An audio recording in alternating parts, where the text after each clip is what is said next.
بہرحال اب اس آیت میں آگے بڑھیے، ان تتوبا الی اللہ فقد صغت قلوبکما، بلکہ میرا یہ خیال ہے کہ آج ہمیں درس تو یہی ختم کرنا ہوگا۔ البتہ میں ایک بات تھوڑے سے وقت میں اور آپ سے عرض کر دوں، اس معاملے میں مجھے مولانا مودودی صاحب سے شدید شکایت ہے اور شدید رنج ہے کہ انہوں نے اس معاملے میں وہی رخ اختیار کیا، اور صرف وہ رخ اختیار کرتے تو مجھے اتنی شکایت نہ ہوتی جب اگر شاہ ولی اللہ نے کیا ہے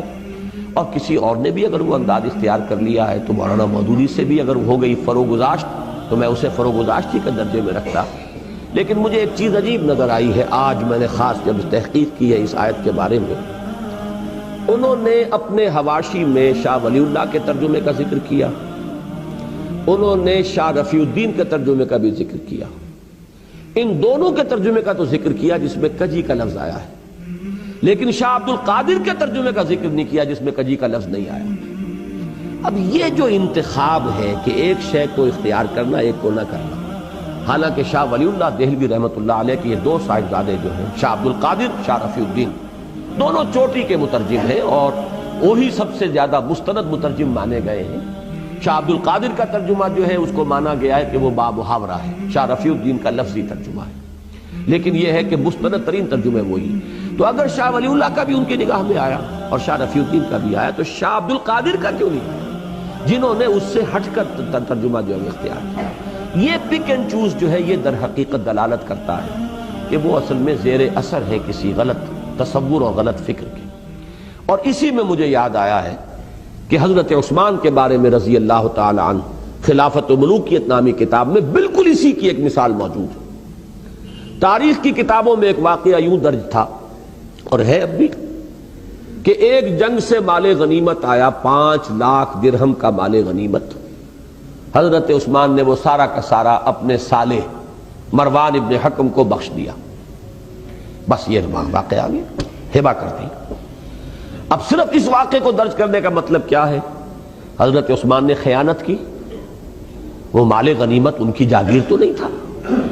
وہ تو مال جو ہے مسلمانوں کا ہے، 1/5 حصہ اس کا بیت المال میں جائے گا، 4/5 حصہ جو ہے وہ غنیمت کا تقسیم ہوگا مجاہدین میں، یا اگر 1/5 حصہ ہی وہ آیا تھا، 4/5 حصہ وہاں تقسیم ہو چکا تھا، یہ 1/5 تھا تو یہ بیت المال کی ملکیت تھا، حضرت عثمان کی ذاتی ملکیت تو نہیں تھا۔ 5 لاکھ اگر 1/5 تھا تو گویا کہ 25 لاکھ کی تھی وہ، جس میں سے 20 لاکھ وہاں تقسیم ہو چکا، 5 لاکھ آیا تو یہ بیت المال کی ملکیت ہے۔ یہ اپنے کسی رشتہ دار کو، اور رشتہ داروں میں بھی جو سالہ ہو، سالار جنگ جو ویسے بھی ایک بدنام رشتہ ہے دنیا میں، آج بھی اس کے ساتھ جو ہے طرح طرح کی نسبتیں ہیں،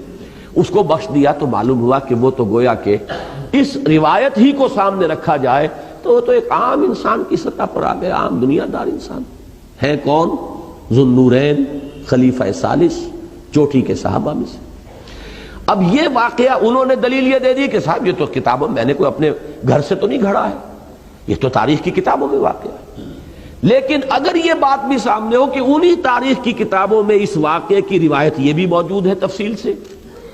تفصیل کیا ہے اس واقعے کی کہ جب وہ مال غنیمت آیا، وہ مال غنیمت ہوتا تھا اجناس کی صورت میں، چیزوں کی صورت میں، وہ کوئی نقد تو نہیں ہوتا تھا۔ حضرت عثمان نے مجلس شورا سے اجازت لے کر وہ سارا مال 5 لاکھ میں خرید لیا، 5 لاکھ بیت المال میں داخل کر دیے، اپنی ذاتی جیب سے اس مال کو خرید لیا، وہ بھی اجازت سے، اصحاب شورا کی اجازت سے، کہ بجائے اس کے کہ یہ سارا مال جو ہے بیت المال کے اندر اس طرح جمع کیا جائے، نقد میں 5 لاکھ میں یہ مال اگر آپ اجازت دیں تو میں لے لیتا ہوں، 5 لاکھ بیت المال میں داخل ہو جائیں گے، یہ مال اب آپ کی ذاتی ملکیت ہے، اب آپ جسے چاہیں ہبہ کریں، کسی کو دے دیں، کسی کو کوئی اعتراض نہیں۔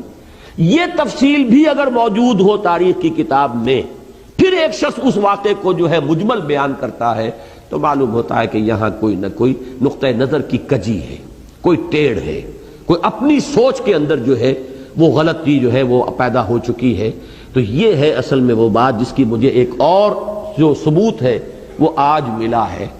کہ اس میں ترجمے جو اس ترجمے کی تائید کرنے والے ہیں کہ دل کج ہو گئے تمہارے، توبہ کرو اللہ کی جناب میں، تمہارے دل ٹیڑھے ہو گئے، راہ حق سے ہٹ گئے،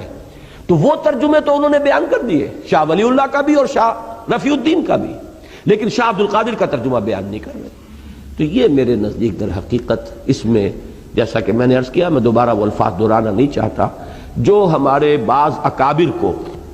مولانا مدنی رحمہ اللہ کو بہت پہلے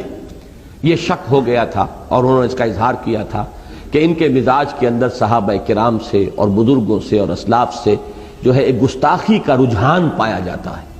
اس وقت تک یہ چیزیں اس طرح کی واضح طور پہ سامنے نہیں آئی تھی، لیکن ہوتے اہل اللہ کے جو کسی چیز کو بھانپ لیتے ہیں، کسی چیز کا اندازہ انہیں کسی کے انداز سے ہو جاتا ہے۔ تو اس قسم کا واقعہ یہ ہے کہ خلافت و ملوکیت تو خیر اس کی بہت ہی بڑی مثال ہے، لیکن ایک مثال مجھے آج ملی ہے اس ترجمے کے اندر کہ سارے ترجمے دلائل کے اندر سابقہ جو ہے انہوں نے کوٹ کر دیے، لیکن یہ کہ شاہ عبد القادر موضح القرآن،